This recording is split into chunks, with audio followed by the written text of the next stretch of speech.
Hello, ladies and gentlemen. Welcome back to UK Dreamers. I'm Dr. Aman, and in today's video, we'll be talking about the rheumatology training in the UK. And to guide you guys further and enlighten about the specialty, I have got my very good friend, Dr. Mir Nadeem, who's going to enlighten us about his journey, how he came as an international medical graduate from India and eventually worked here and got into his training post in rheumatology. So, Dr. Mir Nadeem, heartily welcome to the channel. Hi, Aman. Thank you very much. Thank you for your introduction and thank you for letting me share my experience with you and your audience. Absolutely, absolutely. So Nadeem and I used to work in the same hospital in Wolverhampton. I think most of my colleagues who've come to make videos are still the friends from Wolverhampton. So firstly, heartiest congratulations, Nadeem. Big stuff, man. So Nadeem scored quite high, and he got an training post, and he's opted for Thames Valley, which Oxford and stuff. So yeah, the big I would say educational hub is where Nadeem's gone. So Nadeem, before we proceed ahead, brother, please tell a bit about yourself. Okay, thank you, Aman, once again. So I basically belong to North India, Kashmir, Jammu and Kashmir. I did my MBBS from Jammu and Kashmir, and I did my MD from the same college, Government Medical College, Srinagar. After that, I worked as senior resident in India for some time, but I had my plans to shift to UK. It was back in 2018. I shifted to UK rather that time only, but due to some reasons, I had to go back to India due to some family issues. So it was a very short period that time in 2018. But to be frank enough, that period was very good for me. I will explain you later why. After that, once I was done with my family issues, I went, uh, thought again of coming to UK, but that time was not quite sure about it. But then went to Middle East to work for some time and be financially a bit stable. So that was the plan. And after that, once I was what we say financially a bit stable, I thought, okay, now it's the time. And it was in 2020, October 2020, when I shifted back to UK and I joined October 2022, rather, sorry, when I joined New Cross Hospital as a senior clinical fellow, but the post was in general internal medicine. The good thing that happened to me was when I started the job, one of the clinical fellows in rheumatology, they left the post due to some other reasons, I don't know, and I was given opportunity to work there in rheumatology and obviously doing on calls in GIM. Yeah. So if I recall why I was interested in rheumatology, it starts back in my during my MD time.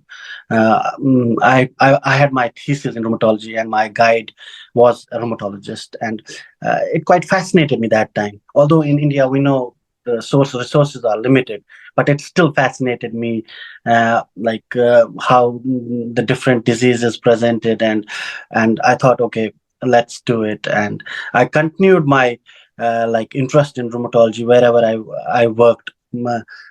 Showed my interest, be it in Middle East or be it in India, to do some clinics or shadow some consultants.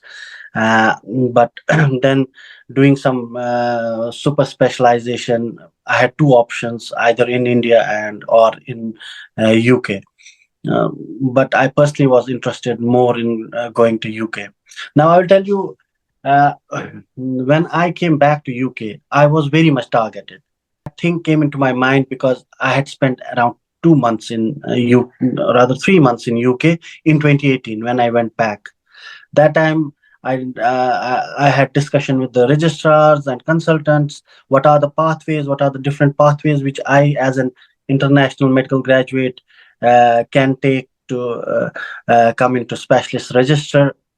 And that time, I had made a detailed plan with the help of my registrars, obviously, what I can do, like how to build up the portfolio, what things to do, what is audit, what is quality improvement, how it will help me to progress further, how. I do the research and all these things. And after gathering all this information, although I had to go back, but when I came in 2022, I didn't let myself settle in. Like all the international graduates, what they do is whenever they shift to UK, the first mistake I will say is that once they are in UK, they think, oh, we are now in UK, the job's done. And they start relaxing. Some are depressed for 6 months and because of the cultural gap, and the things are quite different here. And some of them are like, they are in, like, oh, they are so much excited, oh, we are working in UK hospitals, the things are different, it's not like in India, a lot of patients, a lot of chaos. And in here they have to see less patients, but yeah, the responsibility is more. So students keep on wasting their time, especially IMGs, when they are here. But I was very much concentrated. I was targeted because I knew what I have to do. So I started preparing, and I had kept my target as, like, in next 1.5 or 2 years, I have to go in the training.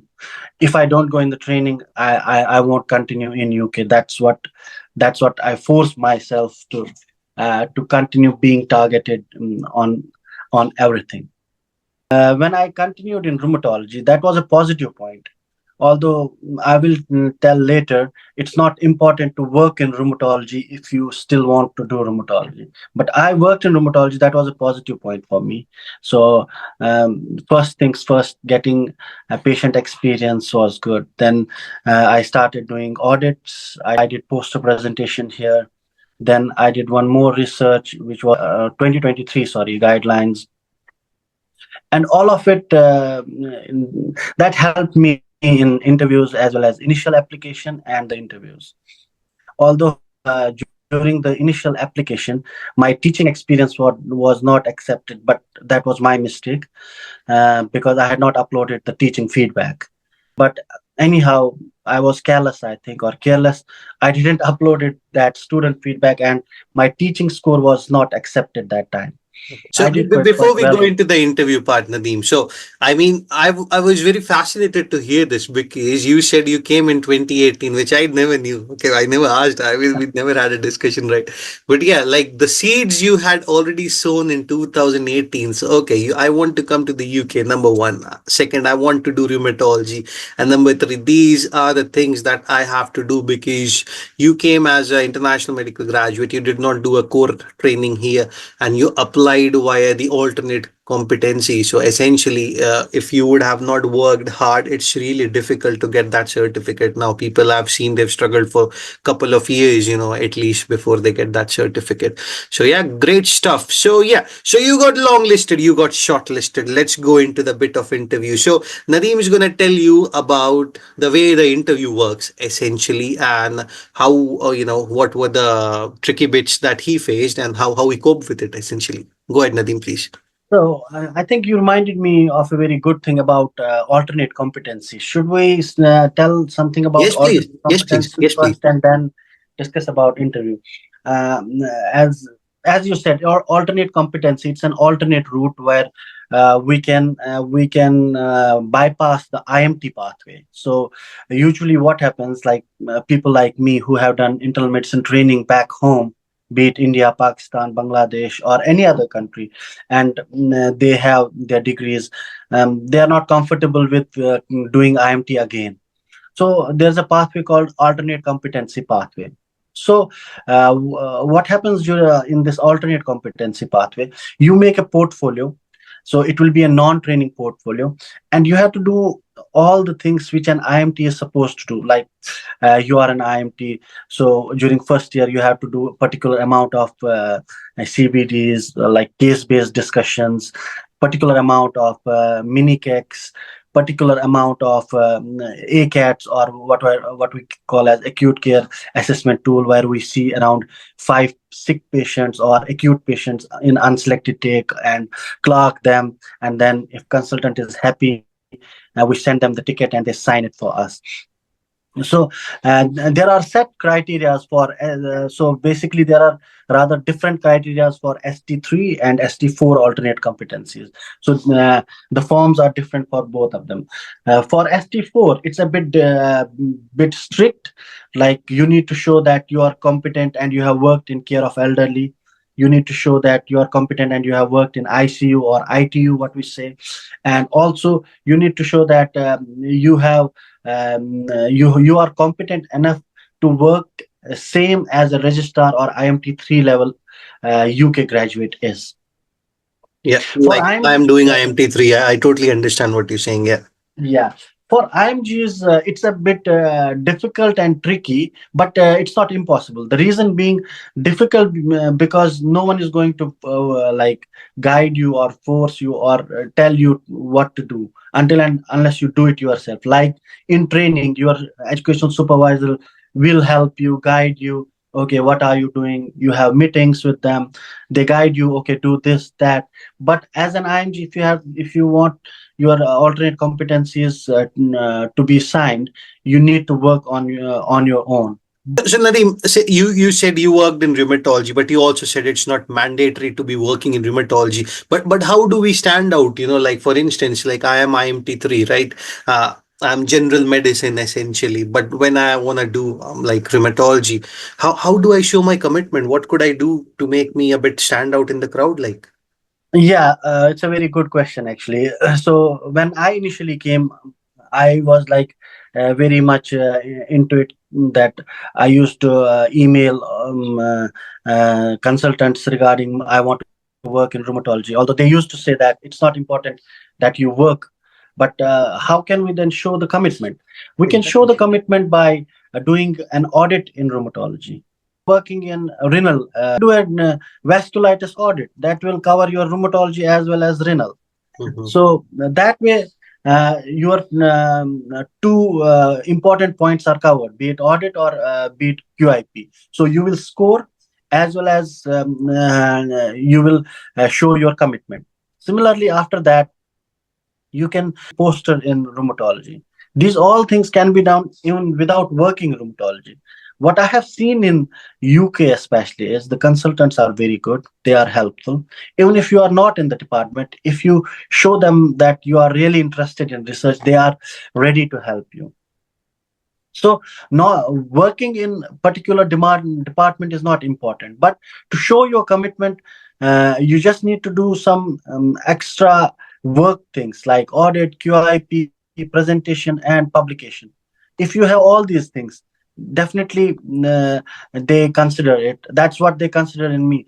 In the interview, that time I was working in oncology, and I told them clearly that I'm working in oncology right now. So they were more happy with it because they thought that still working in oncology and he still is involved in rheumatology, these projects, that shows more commitment.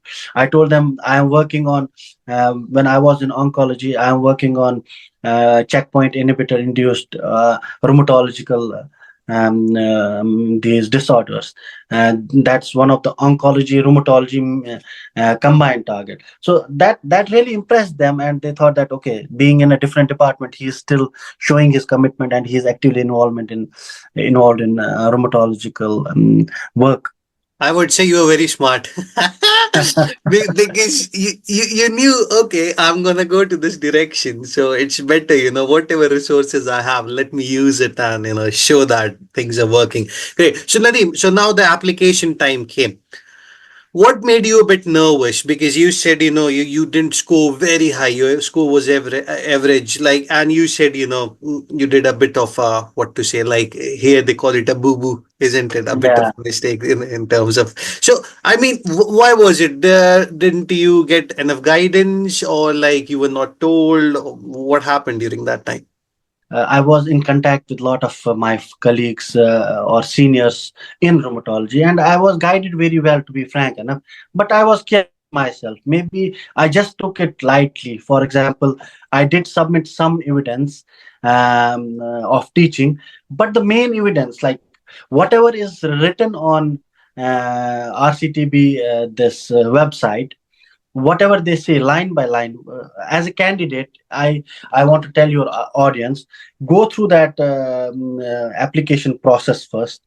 Whatever they have said, read it line by line, and they mean it. For example, if they say that to show your to show your teaching, you have to upload the teaching feedback. That's it. You need to upload that. So there is no other way out. Like what mistake I did was, I uploaded a letter from my dean saying that I was involved in teaching and I have done this project in teaching, that project. That didn't matter. Okay. So what clearly mattered was if I have the teaching feedback, which I had not shown, and I didn't get the marks. That was my mistake. Similarly, during the this application time, the first thing, that was the first mistake I did. But there are few other things that we need to consider. So in application, there are multiple steps to be followed. For example, they have clearly shown if you have an MRCP, if you have publication, if you have, and publication should be in PubMed. You should be first author. You will get points. If you have teaching, you have a training in teaching. There are online courses. If you have done it, you upload the certificate. So you have to go point by point on those.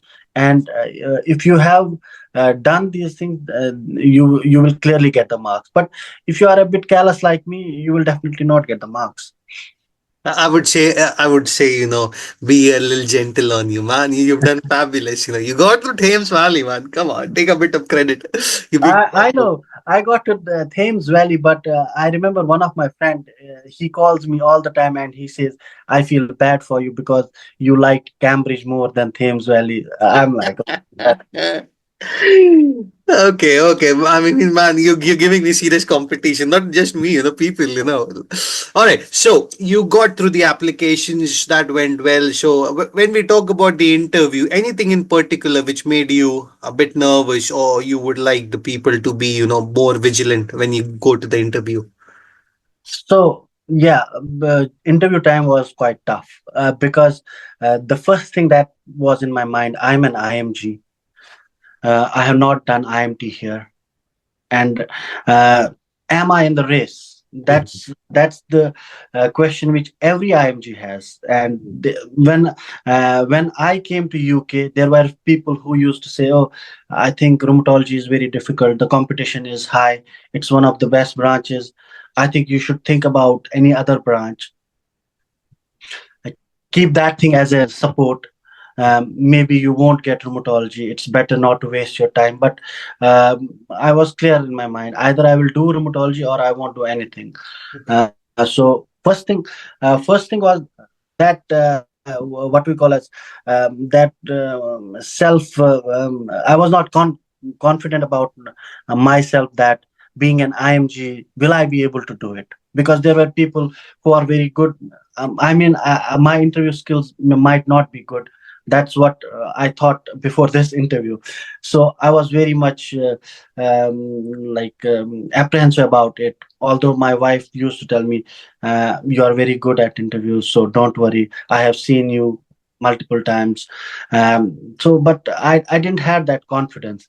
And apart from that, the other thing that usually makes you low in confidence is whenever an IMG, especially at my level, after doing an MD, shifts to UK, he has to start job from a junior post like an First SHO. batch.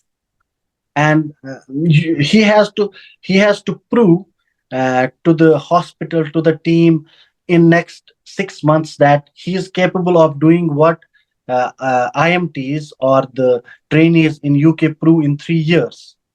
So for him, he doesn't have time to think about things. So when he comes as an SHO, and there are people who are younger than him, and he or she thinks, "Oh man, they are younger, and see, they are confident." And that gap in the confidence comes, and that we carry throughout the next 1 or 2 years till we achieve something in our life in UK.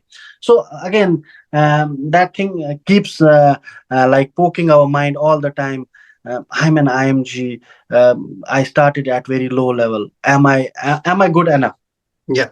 The I second totally thing. agree. I totally agree. That question still comes and haunts me most of the times. But I mean, no matter how much good we do, I think that's the thing is a part of the adaptation. It takes couple of years, isn't it? Okay, Nadeem. So let's talk a bit about the interview. Like, what I'm not going to ask you what questions did you got asked. What's the general platform like? So, yeah, if you have worked in rheumatology, if you are really interested in rheumatology and you want to clear the interview, my one suggestion is that they are not asking anything about rheumatology, to be frank. They will tell you basics, which as an IMT, you know. If I interview as a rheumatologist right now for ST4 interviews, I'm sure that you will get more than 80% marks. They ask basic rheumatology, like, for example, I will give you an example. Let's say approach to arthritis. That's simple. You should know as an IMT three approach to arthritis, approach to gout. Simple things. They don't ask any complicated things. They Mhm. just what they see is the interviews are so like they are easy. One of my friends used to say that these interviews are easy as well as tricky. Easy because you know all the questions beforehand. Tricky because you don't know how to answer those questions, although Yeah. you may know whole of the answer. I will give you again an example.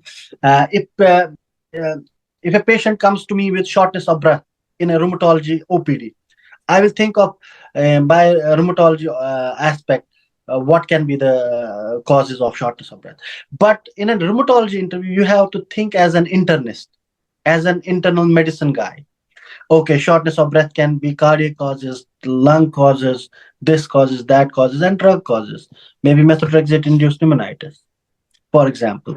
So you don't have to show them, okay, this is a rheumatology interview and I will think about it. No, they want to see how as a clinician you think, what's your approach to the patient. That's it.